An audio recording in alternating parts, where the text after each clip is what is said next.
grateful to be able to share with you in our study in the book of Joshua. We've gotten down to chapter 16, of Joshua. In the next few chapters, well, the one we checked on before Tuesday as well, it's all references to the different territory that was allotted to the tribes. And on this one, chapter 16, it involves the sons of Joseph. The sons of Joseph. Verse 1 reads, "The lot of the children of Joseph fell from Jordan by Jericho, unto the water of Jericho to the east, to the wilderness that goeth up from Jericho throughout Mount Bethel, and goeth out from Bethel to Luz, and passeth along the borders of Archi to Adaroth, and goeth down westward to the coast of Japhleti, unto the coast of Bethhoron, the nether, and to Gezer, and the goings out thereof at the sea." So it's the description of the territory. I don't know how they did it exactly, but we got our opinion, I guess we could say, our thoughts. But somehow they had already been sent out men to check out the country, but now they evidently had men chosen to stake off the territory as well as it was given. In fact, in Genesis, when Jacob gave his blessing upon Joseph, the blessing was the longest given to the 12 sons, as well as the most favorable that was given to the sons, which is interesting. One thing, Joseph was Jacob's favorite son. He had made a special robe for him, and he didn't make any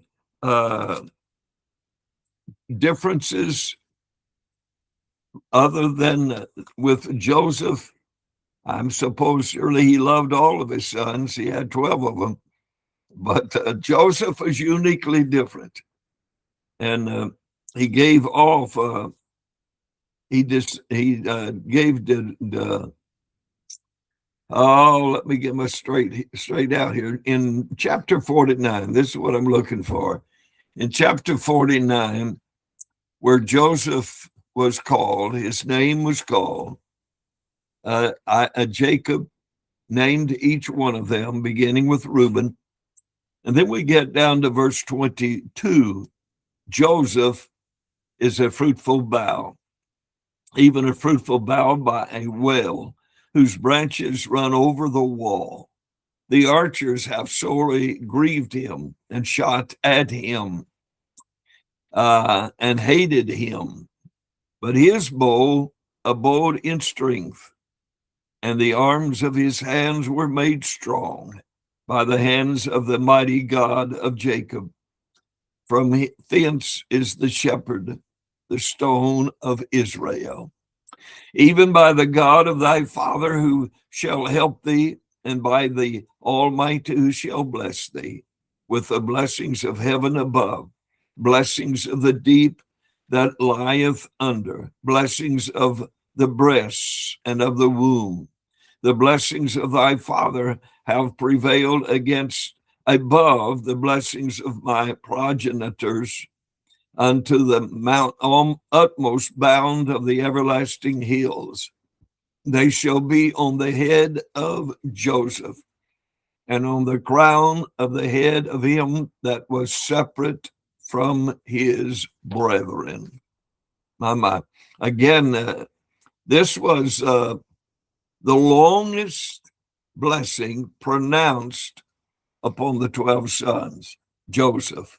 So even not only did he make Joseph a special robe to wear that was many colors, And not only that, but he mourned for Joseph. He thought Joseph had been killed. His brothers had brought that robe that they had tore apart somehow and dipped it in the blood of an animal of some sort, a goat or sheep, brought it home to Dad and said, Dad, this is what we found. It must have been a beast. Joseph must have been destroyed by a beast. And Jacob lived with that for years. Joseph, as you know, of course, was sold to the to those passing by that were just out to sell slaves, and they took Joseph as a slave to Egypt. Potiphar bought him, purchased him. But anyway, it's of interest to me that Joseph did not have a tribe named after him, as the inheritance of Joseph was given to his two sons. So there was no tribe named after Joseph. It was, although he's separated here in Genesis 49, but when it comes to the counting and the listing of the 12 tribes that we read about in Numbers, for instance, Joseph is not there. Ephraim and Manasseh. What happens? Joseph's name is removed, as it were, and also Levi, his name is removed because he's the Levite, the Levitical priesthood, and they had no right, no territory allotted to them. So we have Joseph and Levi removed, and Ephraim and Manasseh, the two sons of Joseph, replaced them in the lineage or in the order. So there was still 12 sons. So these two sons, Ephraim and Manasseh, were included in the numbering of the tribes. And from this description of the territory, from Bethel to Luz, in different places we have expressions like we find in Judges chapter 1, verse 23, the house of Joseph sent to describe Bethel. Now, the name of the city before was Luz. Bethel was a familiar place to Jacob. You recall when he was running off from home, as it were, actually he left at the bidding of Rebekah, his mother, and the approval of Isaac, his father, because his brother Esau was planning on killing him because he had gotten his birthright from him. But anyway, on his way to Haran, he stopped at a place to spend the night, used some stones for a pillow, and when he woke up the next morning or whatever to continue his trip, he felt something he probably hadn't felt before, like that night or like that morning. And so Joseph, or rather, he took some oil and poured it upon on that stone. He called that place Bethel, the house of God. Now, let me read what it says there in Genesis 28, verse 18, 19. Jacob rose up early in the morning and took the stone that he had put for his pillows and set it up for a pillar and poured oil upon the top of it, and he called the name of that place Bethel. But the name of that city was Luz at the first. So this is none other, he said, than the house of God. The Lord is in this place, and I didn't know it. In verse 4, it says, so the children of Joseph, Manasseh and Ephraim, took their inheritance. So the lot of Joseph in Western Palestine, the Expositor's Commentary wrote, was in many respects the most desirable of enemy. of any. It was a fertile and beautiful district. It embraced the valley of Shechem, the first place of Abraham's sojourn, and reckoned by travelers to be one of the most beautiful spots. Some say the most beautiful spot in Palestine. The end of quote. Well, in this passage, notice the listing is Manasseh and Ephraim. But Manasseh was the firstborn that Joseph had born in that land of Egypt. But when Jacob blessed the two sons of Joseph that we read in chapter 48, when Jacob asked his son Joseph, "Bring me your boys, bring me your sons. I want to lay my hands on them and bless them." And again, you know the account there in Genesis 48. Joseph particularly and carefully placed his right hand upon the head of, let me rephrase that.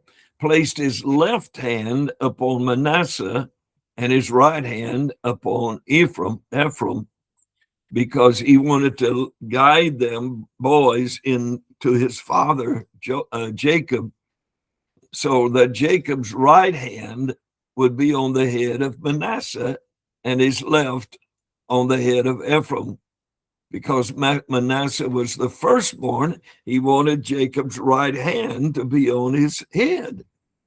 And when Jacob blessed those two sons, it's interesting because you see, also we read in that passage that Jacob was blind. So he didn't see, but he felt, he knew God inspired him. He crossed his arms so that his right hand would be on the hand of Ephraim, and placing the blessing of Ephraim upon him instead of his older brother Manasseh. Joseph tried to correct him, but Jacob let him know, "I know what I'm doing. I know what I'm doing." He blessed him that way because he knew what was to take place. Let me read that verse. Genesis 14. Israel stretched out his right hand, laid it upon Ephraim's head, who was the younger, and his left hand upon Manasseh's head, guiding his hand wittingly, for Manasseh was the firstborn. And he blessed Joseph and said, "God, before whom my fathers Abraham and Isaac," and let me drop down to verse 17. When Joseph saw that his father laid his right hand upon the head of Ephraim, it displeased him, and he held up his father's hand to remove it from Ephraim's head unto Manasseh's head. And Joseph said unto his father, "Not so, my father, for this is the firstborn. Put thy right hand upon his head." And his father refused and said, "I know it, my son. I know it. He also shall become a people, and he also shall be great. But truly, his younger brother shall be greater than he, and his seed shall become a multitude of nations." And he blessed them that day, saying, "In thee shall Israel bless, saying, God make thee as Ephraim and as Manasseh." And he set Ephraim before Manasseh. My. So again, it's interesting.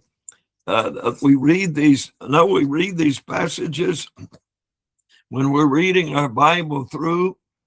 Sometimes we are prone to just read past something without ever stopping long enough to digest what we're reading.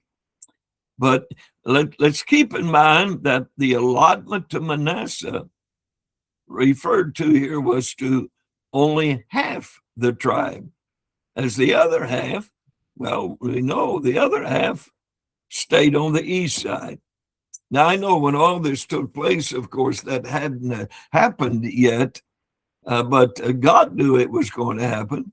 So again, maybe that had something to do. I don't know. But God directed Jacob to place his right hand on Ephraim instead of Manasseh. Now, from that, we have the next few verses dealing with the borders of Ephraim.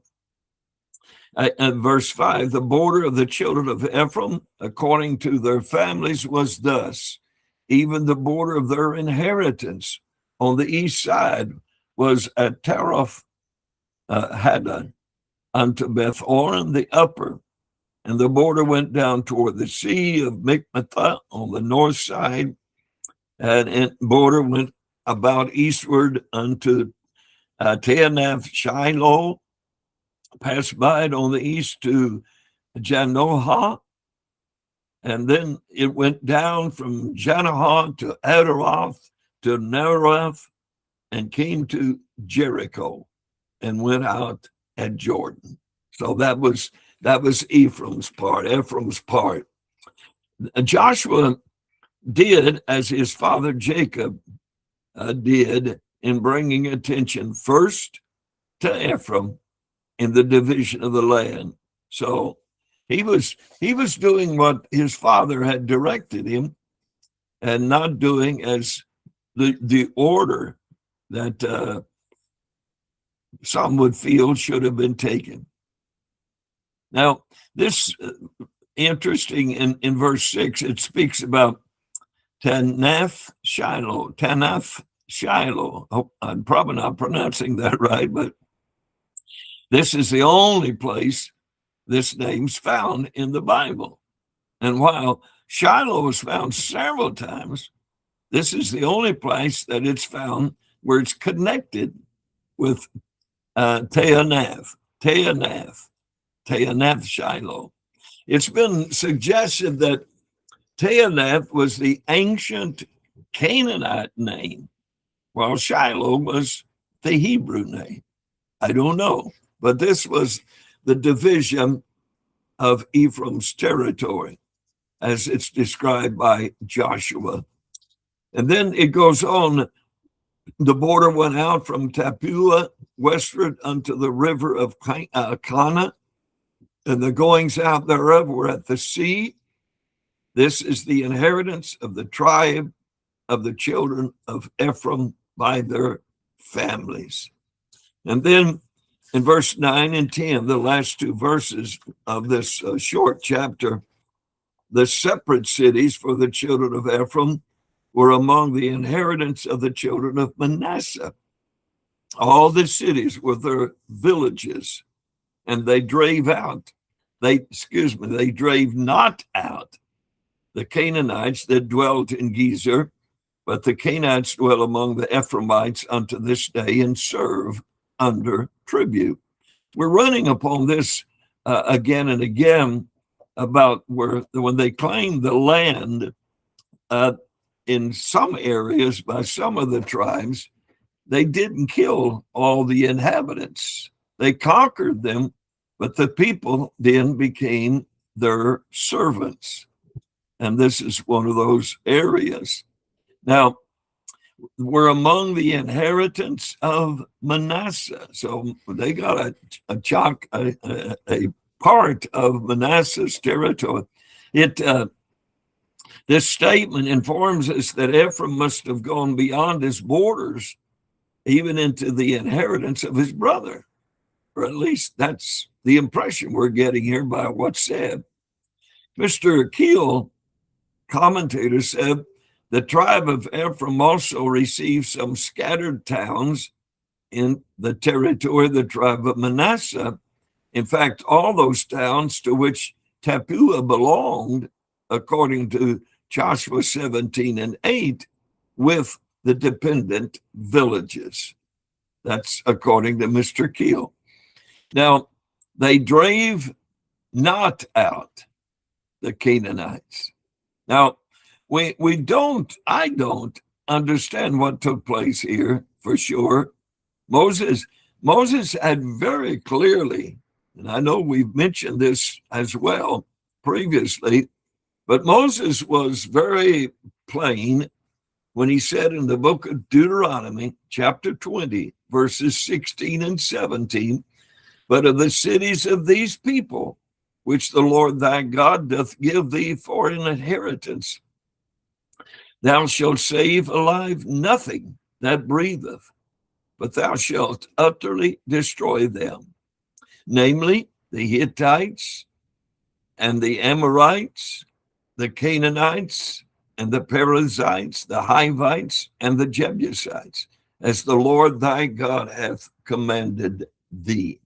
So it leaves some question in my mind, but that's the way my mind is often in our study of these scriptures, as to why did it happen like that? Why did that take place? And this is one of those examples that Moses very plainly told that they were to wipe out all, kill them all, destroy them all. But it didn't turn out that way. Again, we have no explanation other than what's stated. The people become servants. That started from day one almost, when the Gibeonites came to Joshua, claimed that they were from a far place, and they had taken a long time to get to Joseph and Joshua and the armies, the people, and they showed them their old shoes. They showed them the bread that was molded and so on and so forth. Their clothes that seemed to be old rags almost, to try to prove their point. You know the story back in the beginning of our book of Joshua. But anyway, let's go on to chapter 17. Here we have the territory of Manasseh. Verse 1, there was also a lot for the tribe of Manasseh, for he was the firstborn of Joseph, to wit, for Machir, the firstborn of Manasseh, the father of Gilead, because he was a man of war. Therefore he had Gilead and Bashan, because he was a man of war. Now, it was the Apostle Paul that made the statement to Timothy, admonishing him, his son in the gospel, 1 Timothy 6:12, fight the good fight of faith, lay hold on eternal life, whereunto thou art also called and hast professed a good profession before many witnesses. Fight the good fight of faith. It's a battlefield. Although half of their tribe had settled, half of Manasseh had settled on the east side of Jordan, this half was on the west side of Jordan, along with all of the other 9.5 tribes, or 9 tribes, that chose to go on in and take the land of promise. Now, we know also that concerning the land of promise. I use that word, and probably shouldn't be used necessarily, although it's referred to as such, of the land. But the covenant that was given to Abraham went beyond Jordan. It enveloped Jordan. It went beyond Jordan. So in essence, in reality, the Ephraim and Manasseh and Gad, the 2.5 tribes that chose to stay on the east side, were also in part of the covenant that was given to Abraham. But they were not claiming it at this time, but the time will come when it will be claimed. But anyway, half of their tribe of Manasseh had settled on that east side. And this side that's divided land is the tribe, the half that decided to go on in and fight the battles with the children. Victory doesn't come to us. We've got to go to it. Victory doesn't, let me say it again. victory doesn't come to us. We must go and claim it. And I guess we could say, in essence, this is what Manasseh was doing, this half. They were going in to claim in what was called at that time the land of Canaan, the promised land.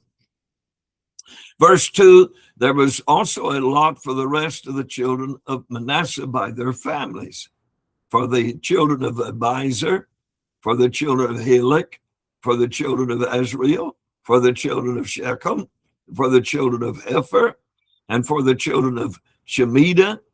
These were the male children of Manasseh, the son of Joseph, by their families. So the male children are listed here among the descendants of Manasseh, which prepares us for what follows, that involves the female of the people of Manasseh, because there were some female that had no husband.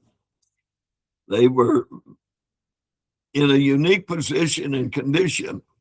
And so it says in verse 3, but Zelophehad, the son of Hepher, the son of Gilead, the son of Machir, the son of Manasseh, had no sons, but daughters.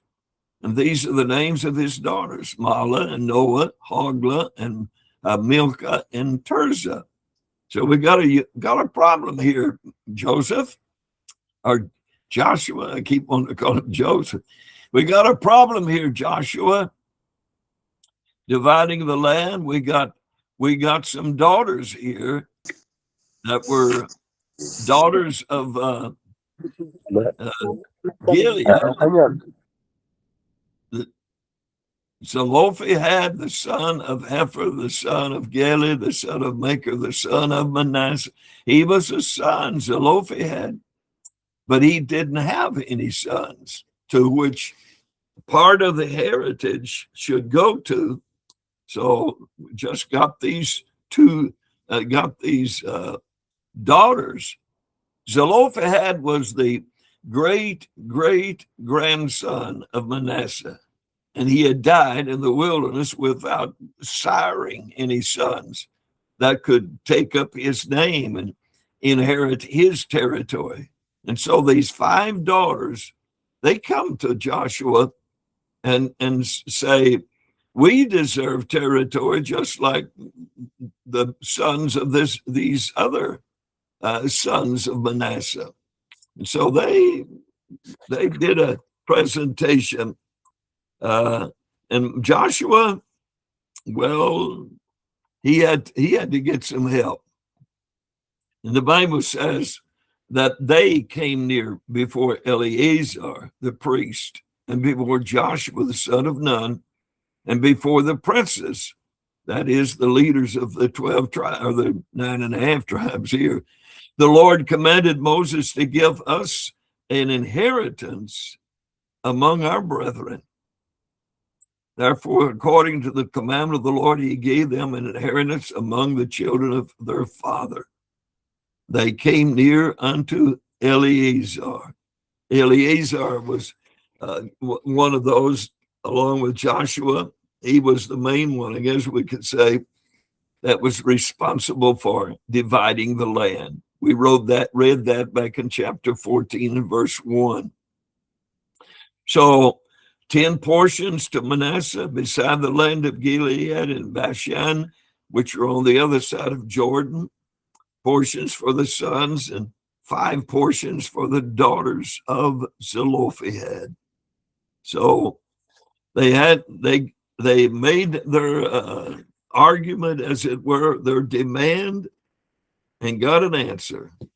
They need some territory, although they're not a son, they're not sons, they're daughters, but the daughters deserve the same thing when there's no son involved to claim the territory that his father before him should be receiving.